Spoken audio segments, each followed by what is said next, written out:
In the final months of 1944, a young Japanese pilot named Yasuo Kuwahara sat in the cockpit of an aircraft loaded with explosives, engine running, waiting for the signal to take off, on a mission from which he had been trained, prepared, and expected never to return.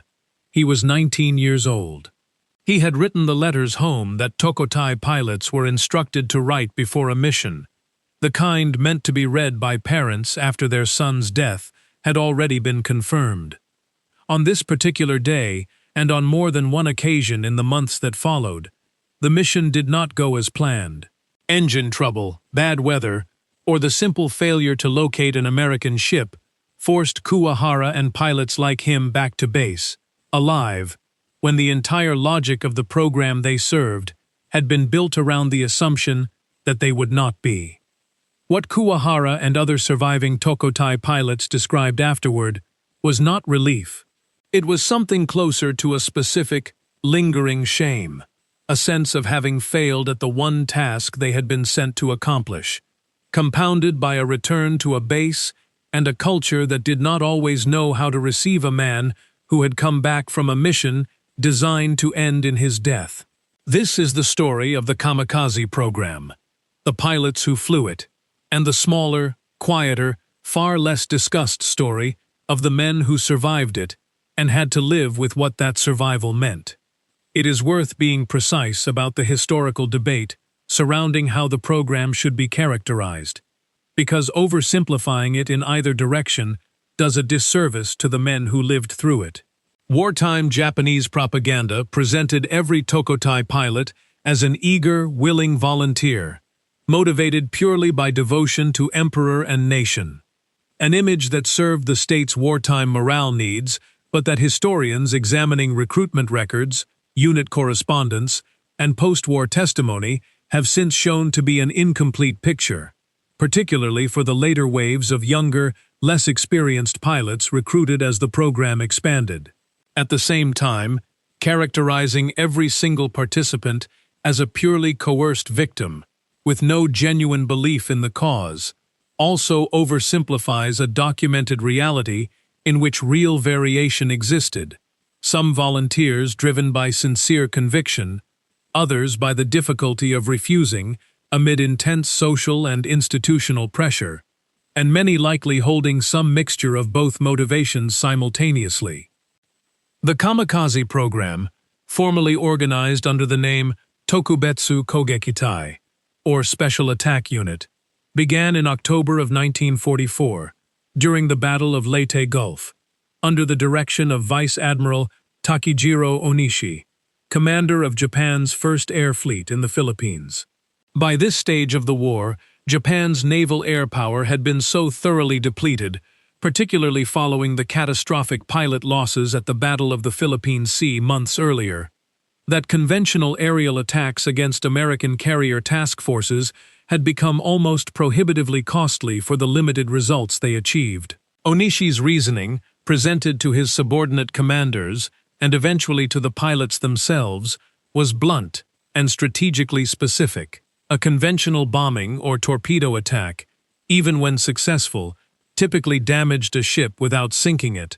while a fully fueled aircraft deliberately crashed into a ship's deck or superstructure, carrying its bomb load directly into the target, rather than releasing it from a distance, could inflict damage disproportionate to the value of the aircraft and pilot expended, at a moment when Japan had far more difficulty replacing experienced pilots than replacing airframes. The program's early volunteers were drawn heavily from experienced naval aviators, who understood, with genuine clarity, the tactical reasoning behind what they were being asked to do, and initial recruitment efforts within established squadrons did produce volunteers motivated by a mixture of patriotism, unit loyalty, and a grim acceptance that Japan's naval air power had reached a point where conventional tactics no longer offered meaningfully better odds of survival. In any case, as the war continued into 1945, and Japan's need for tokkotai pilots grew far beyond what experienced naval aviators alone could supply. However, The program expanded to draw increasingly from young, hastily trained pilots, many barely out of their teens, recruited, and in some documented cases pressured through a combination of appeals to patriotic duty, social expectation within military academies and training units, and a command culture that made declining extremely difficult for a young officer or cadet, regardless of how the recruitment was formally described as voluntary. Onishi himself, in later accounts from officers who worked closely with him, was described as approaching the decision to launch the program with a grave, unsentimental seriousness rather than the fervent zealotry sometimes attributed to him in less careful popular retellings. He reportedly understood, and communicated privately to at least some of his staff, that he was asking young men to give their lives in a program whose ultimate strategic value he himself could not guarantee. A tension that some historians argue shaped his own eventual actions in the days following Japan's surrender. Training for tokkotai pilots differed sharply from conventional combat aviation training in ways that reflected the mission's singular, terminal purpose. Because a tokkotai pilot was not expected to return, there was no need to train him in air combat maneuvering, evasive tactics, or the kind of extended flight skills conventional fighter pilots spent months developing. Training instead focused narrowly on the specific mechanics of the mission itself: navigation to a target area, recognition of American ship types and their most vulnerable points of impact, and a final approach and dive technique optimized to maximize the chance of a successful strike against anti-aircraft fire and defending fighters. Some tokkotai pilots received only a fraction of the flight hours a conventional wartime aviator would have accumulated before being assigned to a mission, a reflection both of Japan's dwindling fuel supplies for training flights and of the program's underlying logic that extensive flight proficiency mattered less for a mission that ended in a single, final maneuver. The psychological and cultural preparation surrounding tokkotai missions was, if anything, more elaborate than the technical training itself.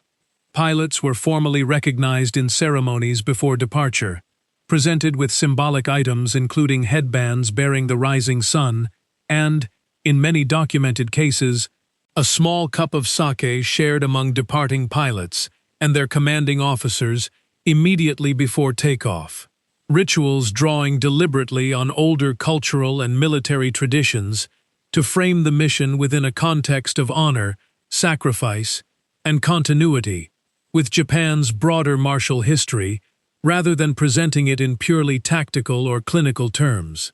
Pilots were also, as Kuwahara and other surviving veterans later described, expected to write final letters home in the days before a scheduled mission, letters composed under the explicit understanding that they would be delivered to family only after the pilot's death had been confirmed. A practice that placed enormous psychological weight on young men who had, in many cases, only weeks earlier, been ordinary flight cadets with no combat experience at all. The base culture surrounding these preparations reinforced the sense of finality at every turn. Departing pilots were often treated by ground crews and fellow aviators with a formal, almost reverential courtesy, distinct from the ordinary camaraderie of a combat squadron, an atmosphere that, however respectfully intended, left little room for a pilot to express doubt, hesitation, or fear without appearing to undermine the entire ceremonial framework that surrounded him in his final hours. Several surviving accounts describe this social pressure as, in its own way, more difficult to withstand than the physical danger of the mission itself. A young man surrounded by ritual and expectation with no acceptable outlet for the ordinary human fear that any of them privately felt. The specific mechanics of a tokkotai strike, insofar as they can be reconstructed from surviving accounts and technical records, involved a steep, high-speed diving approach intended to minimize the window in which anti-aircraft gunners could track and destroy the incoming aircraft before impact. A maneuver that required real piloting skill, even though the pilot's own survival was not a design consideration in how the tactic was taught. Some tokkotai aircraft carried modified bomb fusing intended to maximize detonation on impact rather than relying on a bomb release mechanism at all.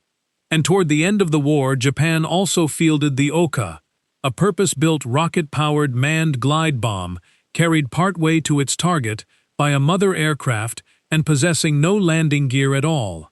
A design that made the absence of any possibility of return not merely likely, but physically built into the airframe itself. What is far less discussed in popular accounts of the Kamikaze program, though it is well documented in post-war historical research and in the personal memoirs of surviving pilots themselves, is how frequently individual missions failed to reach their intended conclusion for reasons entirely outside a pilot's control. Mechanical failures. A persistent problem given the declining state of Japanese aircraft maintenance and the often hastily assembled aircraft assigned to later tokkotai missions,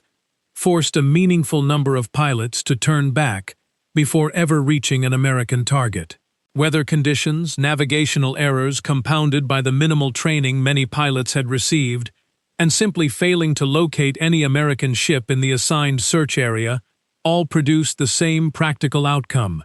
a pilot who had said his goodbyes, written his final letter, and departed on a mission explicitly understood by everyone involved as one way,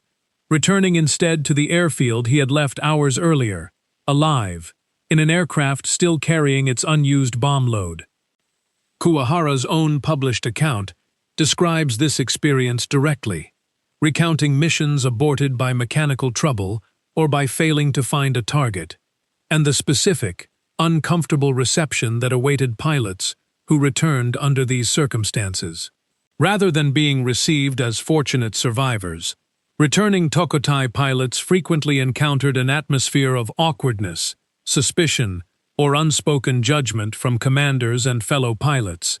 a reaction rooted in the program's entire cultural framing around a pilot's mission being inseparable from his death. A pilot who returned alive had not, in the logic that had shaped the entire ceremony and preparation surrounding his departure, actually completed anything, regardless of whether the failure was mechanical, meteorological, or simply the fog of war finding no viable target. Some surviving accounts describe returning pilots being required to prepare again for another mission almost immediately, without the ceremonial send-off or psychological preparation period afforded to the first attempt. A second departure that carried, if anything, even greater psychological weight, given what the pilot now understood about what he was being asked to do. The logistical strain on Japan's dwindling aircraft supply by this stage of the war added another layer of pressure to this cycle. Aircraft themselves, particularly older or hastily repaired airframes, pressed into tokkotai service as Japan's aviation industry struggled under American bombing and material shortages, were prone to exactly the kind of mechanical failure that produced aborted missions. And ground crews working with limited spare parts and increasingly inexperienced maintenance personnel could not always guarantee that an aircraft assigned to a mission would function reliably for the entire duration of a flight to a distant target area and back, whatever the ultimate outcome of that flight was supposed to be. There is also documented variation in how different squadron commanders handled returning pilots, a detail that complicates any single, uniform account of how the program's culture treated survival. Some commanders, according to post-war historical research, treated an aborted mission pragmatically, understanding that mechanical failure or an empty search area reflected circumstances outside a pilot's control, and assigning the pilot to another mission without excessive ceremony or implied judgment.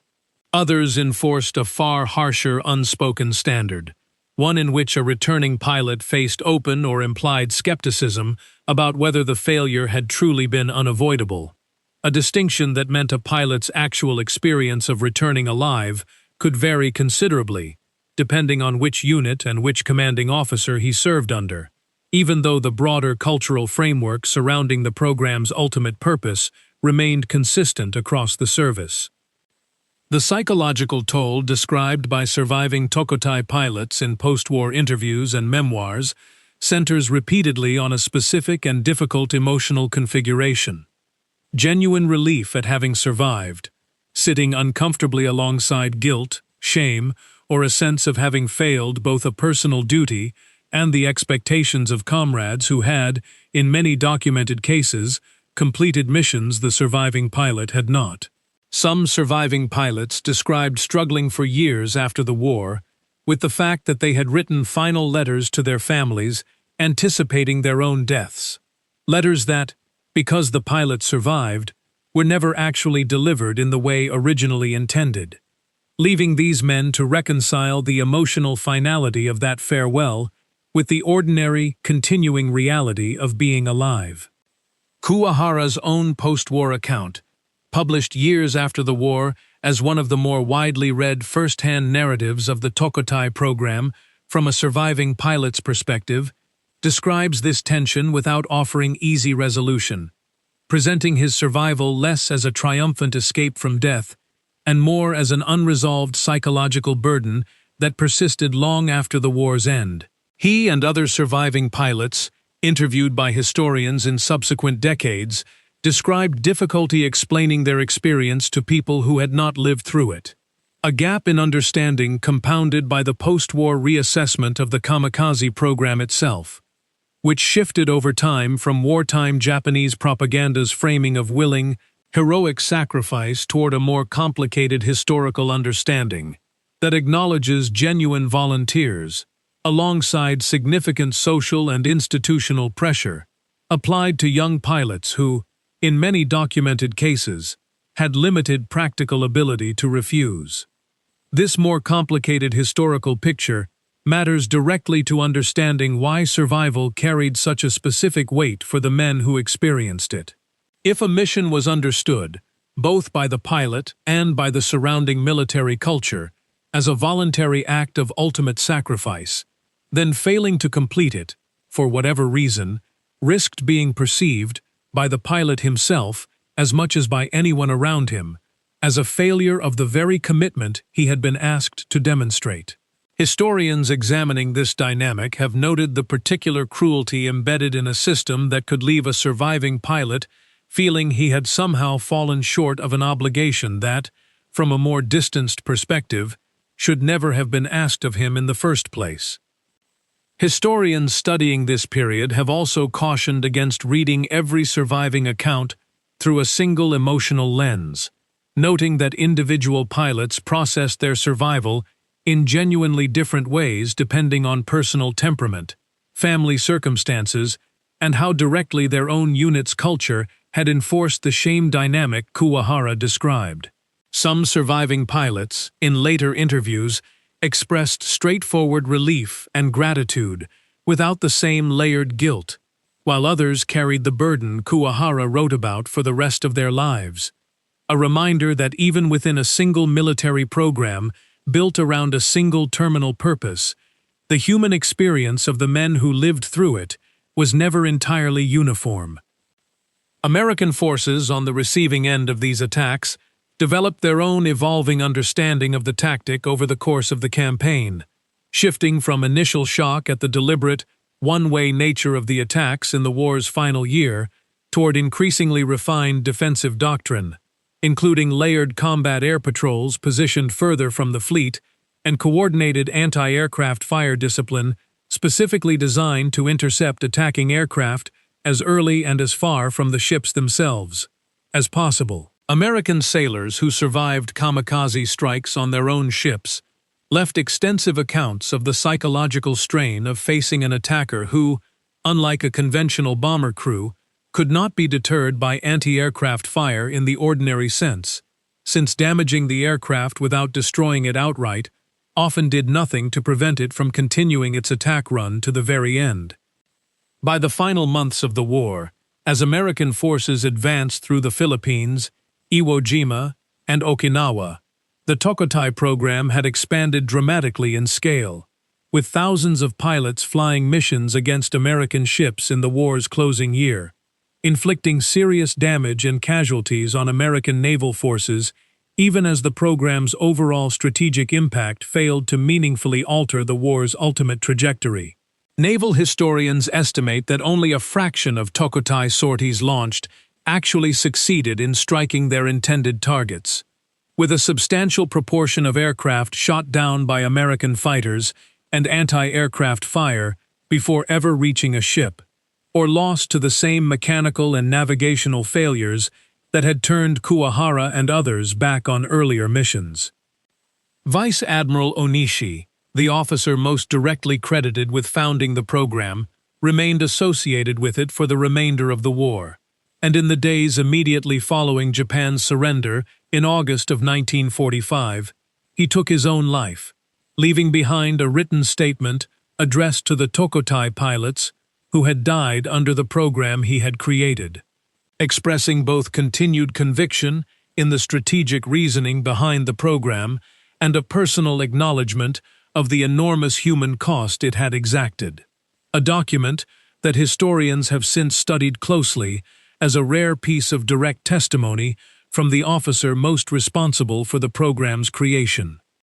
The scale of the campaign by the time of Okinawa, in the spring of 1945, reached a level that strained even the program's own capacity to produce trained pilots and functioning aircraft, with mass attacks organized in coordinated waves that Japanese planners referred to as kikusui, or floating chrysanthemums, launched in an effort to overwhelm American defenses through sheer simultaneous numbers rather than individual precision. These mass attacks inflicted the heaviest cumulative losses American naval forces suffered from the tokkotai campaign at any point in the war, sinking and damaging dozens of ships and killing thousands of American sailors, even as American fighter and anti-aircraft defenses became progressively more effective at intercepting individual aircraft before they reached their targets as the campaign wore on. For the surviving tokkotai pilots, who lived through the war's final months and into Japan's surrender, the transition to peacetime life carried its own distinct psychological challenges, separate from, but related to, the specific guilt some described over surviving missions that had been designed to end in death. Japanese society's post-war relationship with the Kamikaze program itself remained complicated and contested for decades, shifting from wartime propaganda's celebration of the pilots as heroic and willing participants in a sacred national cause, toward a more critical post-war reassessment that scrutinized both the program's actual strategic value and the genuine question of how voluntary the participation of its younger, later recruits truly was, given the social and institutional pressures documented by historians studying the program's later expansion. Kuwahara's post-war path, emigrating from Japan and eventually settling abroad, was not typical of every surviving tokkotai pilot, many of whom remained in Japan and reintegrated into civilian life with far less public documentation of their individual experience.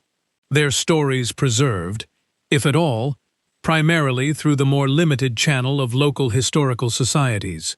museum oral history projects, and occasional academic interviews conducted decades after the war, rather than through a widely published personal memoir. This uneven historical record means that accounts like Kuwahara's, however valuable, represent one documented perspective among what was likely a far broader and more varied range of individual experience among the hundreds of pilots who survived aborted or unsuccessful tokkotai missions over the course of the program's operation, most of whose specific personal reflections were never formally recorded or have been lost to time. Surviving pilots like Kuwahara, who eventually emigrated and built a life outside Japan after the war, found in their published memoirs a way to process an experience that resisted easy categorization, neither a simple story of survival against the odds, nor a straightforward tale of heroism, but something more psychologically layered, relief and guilt intertwined, gratitude for a second chance at life, sitting uneasily beside an enduring, unresolved question about what that survival was supposed to mean given everything the mission itself had been built around. These accounts, published years and sometimes decades after the war, offered one of the few available windows into a dimension of the Kamikaze story that wartime propaganda on both sides had little interest in preserving. Not the dramatic moment of impact that dominated most historical accounts of the program, but the quieter, longer aftermath experienced by the men for whom that moment, for reasons entirely outside their control, never came. Japanese museums dedicated specifically to the tokkotai program, including sites established near former training bases in Kagoshima Prefecture, have played a significant role in this reassessment over the post-war decades, gradually shifting their curatorial approach from earlier, more purely commemorative framings toward exhibits that include the letters, photographs, and, where available, testimony of both those who died and those who survived, presenting the human complexity of the program to visitors rather than a single simplified narrative in either direction. These institutions have become an important site of ongoing historical reckoning within Japan itself, a space where descendants of tokkotai pilots, historians, and the general public continue to negotiate how the program should be remembered nearly a century after it began. The broader historical reassessment of the tokkotai program in the decades since the war has increasingly emphasized precisely this kind of nuance, moving away from either the wartime propaganda framing of uniform heroic sacrifice or a simplified post-war framing of pure coercion,